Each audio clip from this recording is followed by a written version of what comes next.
ماشاء اللہ لا حول ولا قوة الا باللہ العلی العظیم اعوذ باللہ من الشیطان الرجیم بسم اللہ الرحمن الرحیم الحمد للہ الواحد الاحد الصمد الذی لم یلد ولم یولد ولم یکن لہ کفوا احد الصلاۃ والسلام والتحیۃ والاکرام علی اشرف النبیین وخاتم المرسلین سیدنا ونبینا مولانا ابی القاسم محمد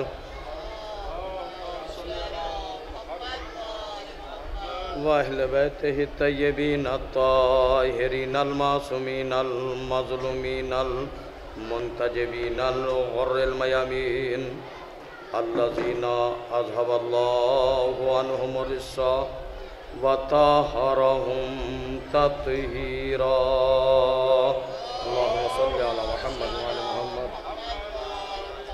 ورحمۃ اللہ علی محبیہم ولعنۃ الدائمۃ علی اعدائہم اجمعین من یومنا ھذا الی قیام یوم الدین اما بعد فقد قال اللہ تعالی وتبارک فی کتابہ المجید والفرقان الحمید وقالہ الحق بسم اللہ الرحمن الرحیم یسبح للہ ما فی السماوات وما فی الارض ملک القدوس العزیز الحکیم صلوات بھیجے بر محمد وآل محمد پر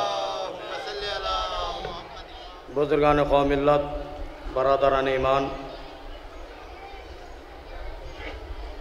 بارگاہ خداوندی سے آواز آ رہی ہے یسبح للہ ما فی السماوات وما فی الارض ملک القدوس العزیز الحکیم کائنات کا ذرہ ذرہ ہے جو اپنے رب کی تسبیح کر رہا ہے تحلیل کر رہا ہے تقدیس کر رہا ہے کون ہے پروردگار ملک القدوس العزیز الحکیم وہ ہے جو مالک بھی ہے جو قدوس بھی ہے جو عزیز بھی ہے جو حکیم بھی ہے عزیزان گرامی پروردگار عالم نے سورہ جمعہ کی پہلی آیت میں آواز دی کہ کائنات کا ذرہ ذرہ ہے جو اپنے رب کی تسبیح اور تحلیل کر رہا ہے کائنات کی کوئی شے ایسی نہیں ہے ایک صلوات بھیجے بر محمد وآل محمد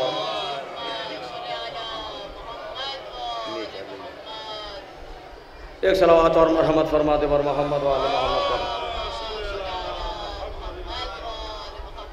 سب سے پہلے ایک اعلان سماعت فرما لیں کہ جو حضرات جتنے بھی زائرین باہر سے تشریف لائے ہیں ان سے گزارش ہے کہ روزوں کے اندر اگربتی اور موم بتی روشن نہ فرمائیں جتنے بھی زائرین درگاہ عالیہ باب المراد پر تشریف لائے ہیں ان سب سے گزارش ہے کہ روزوں کے اندر اگربتی اور موم بتی روشن نہ فرمائیں اور اس مجلس کے بعد جو انجمن نوحخانی وسینہ زنی برپا کرے گی انجمن حیدریہ درگاہ عالیہ باب المراد ایک صلوات اور بھیج دے پر محمد وآل محمد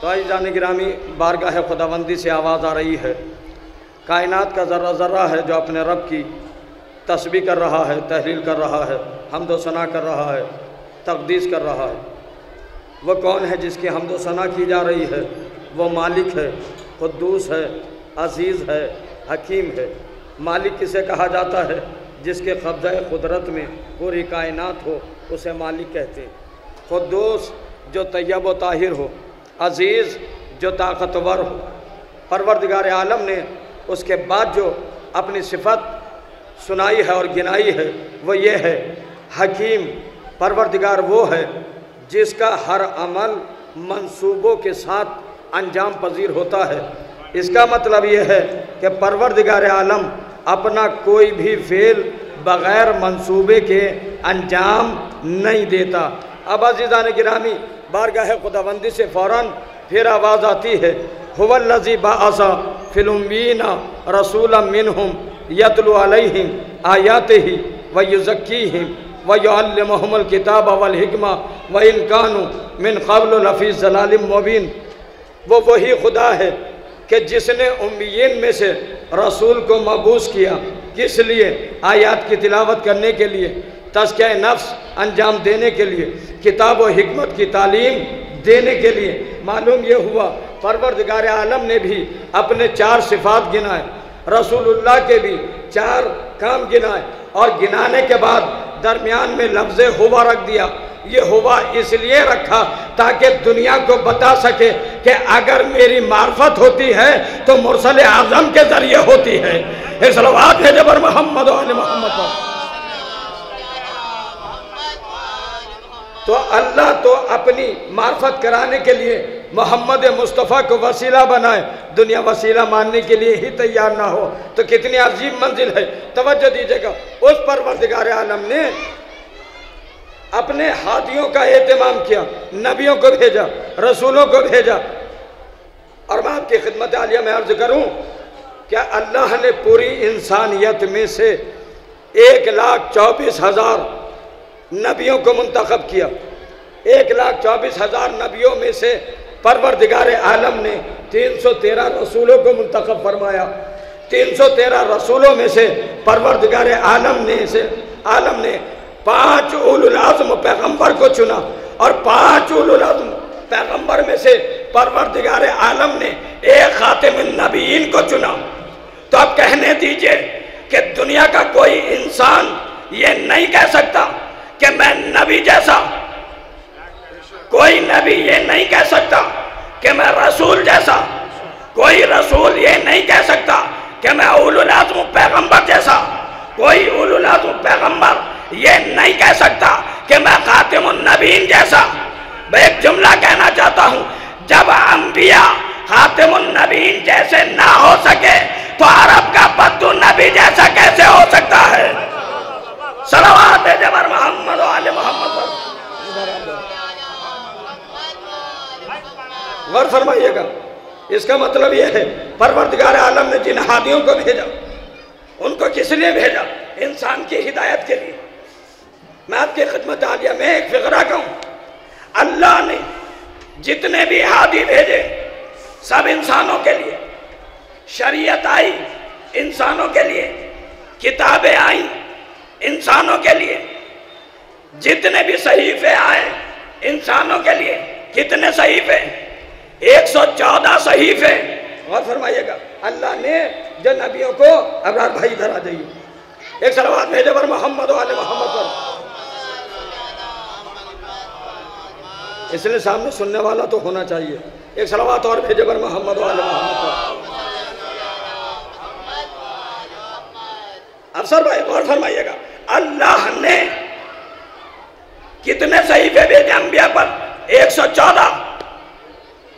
ان 114 صحیفوں کا خلاصہ کیا 4 کتابوں میں، توریت، زبور، انجیل، قرآن۔ غور فرمائیے گا، ان تینوں کتابوں کا، توریت، زبور، انجیل، ان کا خلاصہ کیا قرآن۔ 114 صحیفے، ان کا خلاصہ تلخیص کی 4 کتابوں میں۔ 3 کتابوں کا خلاصہ کیا قرآن کریم۔ قرآن کریم کا جب اللہ نے اعلان کیا تو کیسے کہا؟ 114 سورے۔ یہ 114 کیوں بنائے؟ اس لیے بنائے تاکہ دنیا انسانیت پہچان سکے یہ 114 صحیفوں کا خلاصہ ہے۔ 114 صحیفوں کا خلاصہ قرآن کریم، 114 سورے قرآن کریم میں۔ جب قرآن کریم کو پروردگار عالم نے تلخیص کیا تو سورہ الحمد کو تلخیص کیا، بسم اللہ الرحمن الرحیم، بسم اللہ الرحمن الرحیم کا خلاصہ کیا۔ تو بسم اللہ کا خلاصہ کیا تو بے کا نقطہ بنایا، بے کا نقطہ بنایا۔ میرے مولا نے آواز دی، انا نقطۃ التی تحت الباء، میں وہ نقطہ ہوں جو بے کے نیچے لگا ہوا ہے۔ اگر اسے پھیلا دیا جائے تو قرآن بنتا ہے، سمیٹ لیا جائے تو نقطہ بنتا ہے۔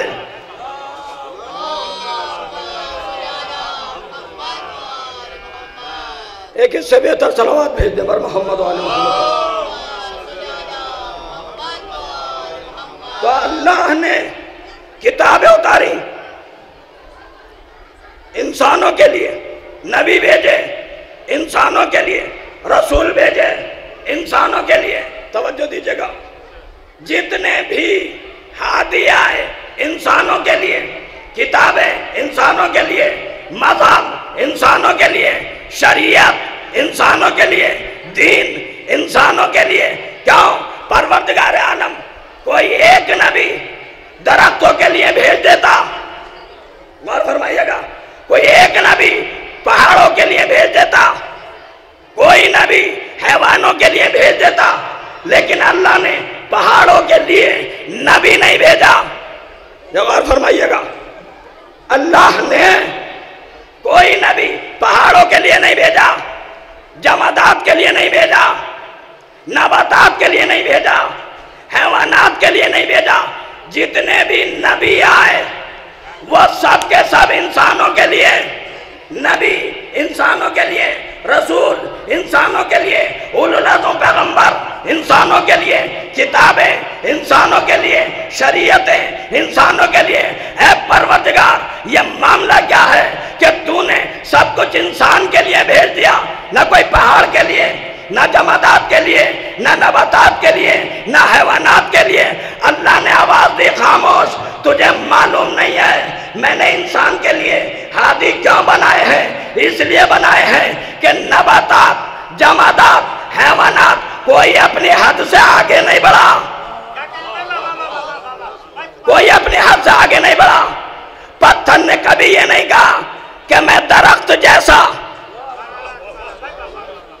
کسی پتھر نے یہ نہیں کہا کہ میں درخت جیسا، کسی درخت نے یہ نہیں کہا کہ میں حیوان جیسا، کسی حیوان نے یہ نہیں کہا کہ میں انسان جیسا۔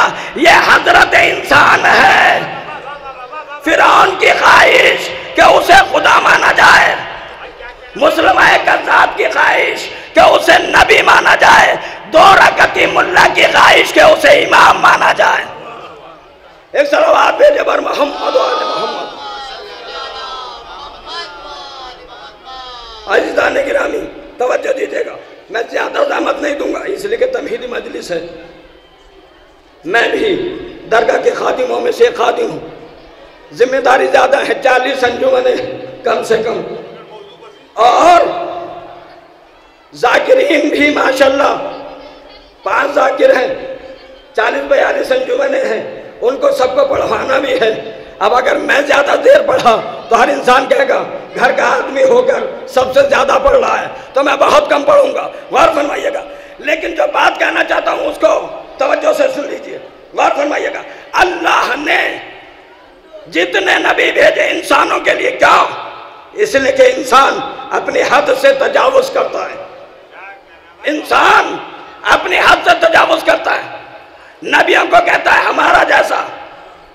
اما جرات تو دیکھئے، خاتم النبیین کو کہہ رہا ہے ہمارا جیسا۔ غور فرمائیے گا، میں قرآن سے 2 آیتیں آپ کی خدمت میں عرض کروں۔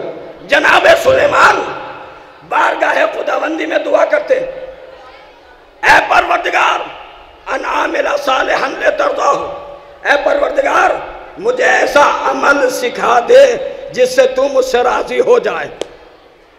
کیا کہتے ہیں؟ اے پروردگار، جناب سلیمان، اے پروردگار مجھے ایسا عمل سکھا دے جس کے ذریعے سے تو مجھ سے راضی ہو جائے۔ جناب موسیٰ اولو العزم پیغمبر، اللہ نے کہا کوہ طور پر آؤ، ہم تمہیں توریت دیں گے۔ اب تو کتاب کا نام آیا تو جناب موسیٰ دوڑے ہوئے گئے۔ اب جب گئے پہاڑ پر چڑھنا تھا، ساتھ پھولنے لگا، جب ساتھ پھولا کوہ طور پر پہنچے تب پروردگار عالم نے آواز دی، موسیٰ کیا حال ہے؟ یہ سانس کیا پھول رہا ہے؟ کیا وجہ ہے؟ اتنا ہانپ کیوں رہے ہو؟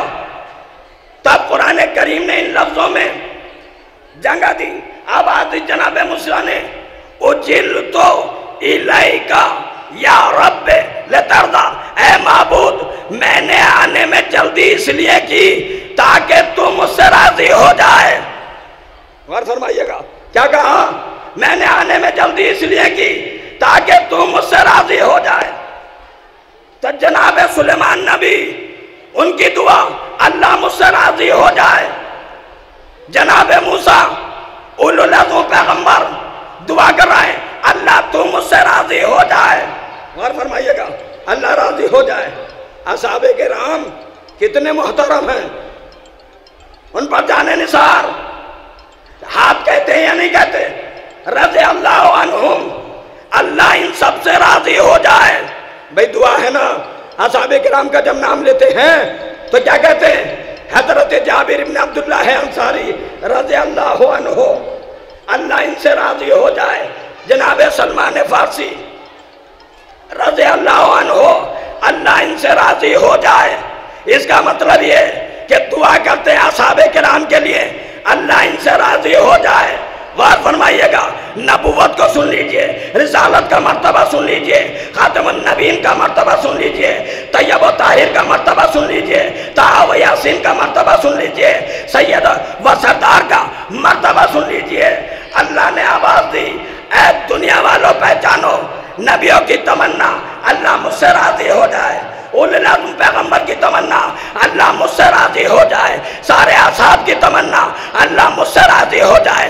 اللہ کی تمنا وَلَا سَوْفَ يُؤْتِيكَ رَبُّكَ فَتَرْضَىٰ، اے میرے حبیب تجھے اتنی نعمتیں دیں گے کہ تو ہم سے راضی ہو جائے،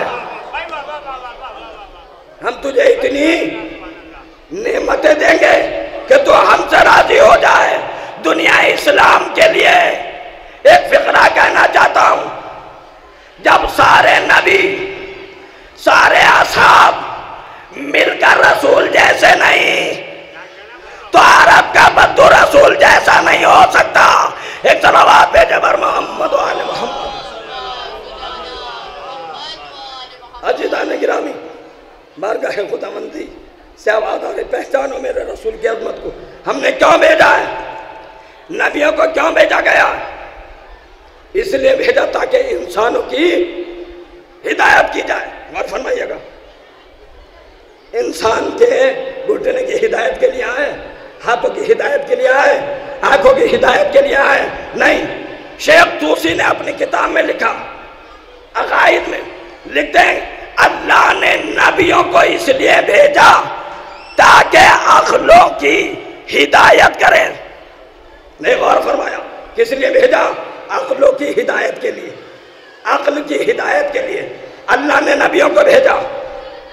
تو آدم اپنے دور کے نبی تو اپنی امت کو اگر ہدایت کر رہے ہیں تو سب سے زیادہ عقل مند ہے یا نہیں؟ غور فرمائیے گا، سب سے زیادہ عقل مند موسیٰ اپنی قوم کو ہدایت کر رہے ہیں، نبی ہے، نبی اپنے زمانے کا سب سے زیادہ عقل مند جناب ابراہیم ہدایت کر رہے ہیں، اپنے زمانے کے سب سے زیادہ عقل مند جناب یوشع، اپنے زمانے کے سب سے زیادہ عقل مند جناب نون، اپنے زمانے کے سب سے زیادہ عقل مند جناب یعقوب، اپنے زمانے کے سب سے زیادہ عقل مند۔ غور فرمائیے گا، ہر نبی اپنے زمانے کا سب سے زیادہ عقل مند۔ تو مجھے دنیا اسلام یہ بتائے، نبی سے افضل رسول، رسول سے افضل اولو العزم، اولو العزم سے افضل خاتم النبیین۔ تو جب نبی کی عقل ایسی تو خاتم النبیین کی عقل کیسے ہوگی؟ اب اس پر مسلمان یہ کہنے لگے کہ ہلکے سے بخار سے معاذ اللہ ان کے دماغ پر اثر پڑ گیا۔ تو عزیزان گرامی، یہ میرے پیغمبر کے دماغ پر اعتراض نہیں کر رہا ہے بلکہ اپنے دماغوں کو بتا رہے ہیں۔ ایک صلوات بھیجے بر محمد و آل محمد۔ ایک اس سے بہتر صلوات بھیجے بر محمد۔ عزیزان گرامی توجہ دیجیے گا، اللہ نے ہدایت کے لیے انبیاء و مرسلین کو بھیجا۔ اب جب انبیاء و مرسلین جائیں، قرآن کریم کی پھر آیت بڑھتی ہے، وَمَا نَنْسَخْ مِنْ آیَةٍ أَوْ نُنْسِهَا نَأْتِ بِخَيْرٍ مِنْهَا أَوْ مِثْلِهَا أَلَمْ تَعْلَمْ أَنَّ اللَّهَ عَلَىٰ كُلِّ شَيْءٍ قَدِيرٌ۔ پروردگار عالم جب کسی آیت کو اٹھاتا ہے تو اس کی جگہ پر اس سے بہتر آیت لے کر آتا ہے۔ غور فرمائیے گا، جب ایک آیت کو اٹھاتا ہے تو اس کی جگہ پر جب آیت آتی ہے تو اس سے بہتر آدم آیت جب یہ جائیں گے تو ان کی جگہ پر جو آیت آئے گی وہ ان سے بہتر ہوگی. اور فرمائیے گا یہ قرآن ہے, قرآن آواز دیتا ہے. جب ایک آیت گئی اس کی جگہ پر جب دوسری آیت آئی تو اس سے بہتر. موسیٰ آئے اپنے سے بہتر. جتنے بھی نبی ہیں دیکھتے چلے جائیے, ایک آیت دوسری آیت سے بہتر. اور جب آخر میں خاتم النبیین آئے تو سب سے بہتر. تو قرآن کا فیصلہ یہ ہے, اور فرمائیے گا قرآن کا فیصلہ یہ ہے کہ جب ایک آیت اٹھے تو اس کی جگہ پر جب دوسری آیت آئے تو اس سے بہتر ہونا چاہیے. تو اب عزیزان گرامی قرآن نے اصول دے دیا, جب آیت اٹھے تو اس سے بہتر آئے اور مثلہ یا اس کے مثل آئے. تو اب جب رسول اس دنیا سے جائے تو ان کے مثل آیت آئے یا ان سے بہتر ہو نہیں سکتی, تو ان کے مثل ماننا پڑے گا کہ ان کے مثل آیت آئے. تو اب عزیزان گرامی رسول سے پوچھے یا رسول اللہ بتائیے آپ جا رہے ہیں, آپ کون سی آیت چھوڑ کر جا رہے ہیں؟ تو رسول اسلام نے فرمایا انا ولی من نور واحد, میں اور علی ایک نور سے ہے. علی منی وانا منہ, حسن منی وانا منہ, حسین منی وانا منہ. رسول نے اپنے مثل بتا کر بتا دیا, یہ مجھ جیسے میں ان جیسا. ایک صلوات بھیجو بر محمد رسول اسلام نے بتا دیا میں ان کے جیسا, یہ میرے جیسے. لیکن ہم اہل بیت کو سلام اس لیے کرتے ہیں کہ انہوں نے کبھی نہیں کہا رسول ہمارا جیسا, انہوں نے کبھی نہیں کہا رسول ہمارا جیسا. میں نے کبھی اس روایت کو نقل کیا تھا. اہل بیت علیہ السلام کی شان یہ ہے کہ انہوں نے کبھی نہیں کہا کہ رسول ہمارا جیسا. مولا کائنات سے جب سوال ہوا تو میرے مولا نے فرمایا انا عبیدم من عباد محمد, میں محمد کے غلاموں میں سے ایک چھوٹا سا غلام ہوں. وہ کم ظرف ہیں جو رسول کو اپنا جیسا کہتے ہیں. عزیزان گرامی یہ اہل بیت اس لیے آئے تھے تاکہ دنیا کو دین سمجھایا جا سکے, تاکہ دنیا کی ہدایت کی جا سکے. دو فقرے مسائل کے سن لیجئے اور اس کے بعد مجلس تمام ہو رہی ہے. عزیزان گرامی اللہ نے ہدایت کے لیے بھیجا انبیاء مرسلین کو, اور سارے نبیوں کی محنت کس نے بچائی؟ حسین ابن علی نے. حسین ابن علی نے اللہ نے آواز دی دنیا پہچانے تو صحیح میرے حسین کتنا بلند و بالا ہے. وہ حاکم ہے, وہ مالک ہے. اس مالک کا کرم کیا ہے کہ پوری کائنات پر اس کا قبضہ ہے. وہ رب العالمین اس نے حسین کو ہادی بنا کر بھیجا, اور بنانے کے بعد آواز دی کہ جہاں جہاں تک ہماری خدائی رہے گی اے میرے حسین وہاں تک تیری حکومت رہے گی. دلیل میں آپ کی خدمت میں ایک بات پیش کروں. ہم ہندوستان کے رہنے والے جب ہندوستان میں رہتے ہیں تو ہم ہندوستان کا پرچم بلند کرتے ہیں. جو ایران کا رہنے والا وہ ایران میں ایران کا پرچم بلند کرے گا. جو جس ملک کا ہے وہ اپنے ملک کا پرچم بلند کرے گا. کوئی یہ چاہے کہ کسی ملک کا پرچم ہمارے ملک میں آ کر لگے, ہم لگنے نہیں دیں گے. اگر کوئی یہ چاہے کہ ہم اپنے پرچم کو ہندوستان میں نصب کر دیں, ہم لگنے نہیں دیں گے. اسی طریقے سے دوسرے ملک والے ہمارے پرچم کو اپنے ملک میں لگنے نہیں دیں گے. تو ہر ملک اپنا نشان رکھتا ہے, اپنا پرچم رکھتا ہے, اپنے ملک کے اندر اپنے پرچم کو لگاتا ہے. اس کی حکومت محدود ہے. پروردگار عالم نے آواز دی دنیا پہچان لے میں ہوں رب العالمین, میرا حسین پوری دنیا پر حکومت کرتا ہے. کیوں؟ اس کا پرچم ہندوستان میں بھی ہے, امریکہ میں بھی ہے, لندن میں بھی ہے, ایران میں بھی ہے, فرانس میں بھی ہے. یعنی اللہ نے بتایا جہاں خدا کی خدائی ہے وہاں میرے حسین کی حکومت ہے. ایک صلوات بھیجے بر محمد, وہاں میرے حسین کی حکومت ہے. ہم اور آپ مسلسل عزاداری کرتے ہیں، کبھی آپ نے حسین کا معجزہ دیکھا نہیں۔ حسین کا معجزہ کیا ہے؟ ہمارے یہاں درگاہ عالیہ میں ہر سال پروگرام، ہر نوچندی کو پروگرام ہوتا ہے، لیکن کبھی ہم نے یہ سوچ کا کھانا نہیں بنوایا، توجہ دیجیے گا، یہ سوچ کا کھانا نہیں بنوایا کہ کتنے آدمی آنے والے، نظر مولا ہے، جتنی استطاعت اتنی دیکھیں چڑھ گئیں۔ آپ کے یہاں حاضری ہوتی ہے، مجھے بتائیے آپ نے کبھی حاضری کی نظر یہ سوچ کر بنوائی کہ 500 کا کھانا بنوا رہا ہوں، 1000 کا، 200 کا، 2000 کا؟ کبھی نہیں۔ جتنی استطاعت اتنا کھانا بنوا لیا، غور فرمائیے گا۔ لیکن اگر شادی ہونے لگے آپ کے گھر میں، کہا بھئی کتنے کاٹ گئے، کہاں کہاں پہنچا، کسے کسے دیا، کہیں زیادہ تو نہیں دے دیے، بتا دیجئے کتنے کو دیا ہے؟ تو گنے گئے 1500، کہا 1800 کا کھانا بنوائیے، کہیں کھانا کم نہ پڑ جائے۔ تو آپ کی اور ہماری جب محفل سجتی ہے تو ہم کھانا دیکھ کر بنواتے ہیں کہیں کم نہ پڑ جائے، لیکن حسین کی عزاداری جب ہوتی ہے اور کھانا بنتا ہے تو دیکھ کر نہیں، آتے جاؤ کھاتے جاؤ، یہ حسین کا دسترخوان ہے۔ ایک طرف آپ بھیجے بر محمد، بس عزیزان گرامی، یہ حسین کا دسترخوان ہے، یہ حسین ہے جس نے اپنا دسترخوان بچھا دیا ہے۔ حسین اپنے اللہ سے محبت کرتا ہے، اس کا اللہ اپنے حسین سے محبت کرتا ہے۔ یزید کربلا کے میدان میں پہنچا اور پہنچنے کے بعد اس نے چاہا حسین کے گھر کو تباہ کر دے۔ اللہ نے آواز دی تو میرے حسین کے گھر کو تباہ کرے گا، میں پوری دنیا میں حسین کے گھر بنوا دوں گا۔ ہم چھوٹی سی بستی میں جس میں رہ رہے ہیں، اس میں 12,000 خانے ہیں، ایک اتنی بڑی درگاہ، چھوٹی سی بستی 8 گھر، لیکن حسین کے کتنے گھر؟ 12۔ جتنے رہنے والے کسی کے گھر 12 نہیں ہیں، لیکن حسین کے گھر 12 ہیں۔ ہر بستی میں جائیے، اتنے گھر کسی کے پاس نہیں ہوں گے جتنے حسین کے گھر ہیں۔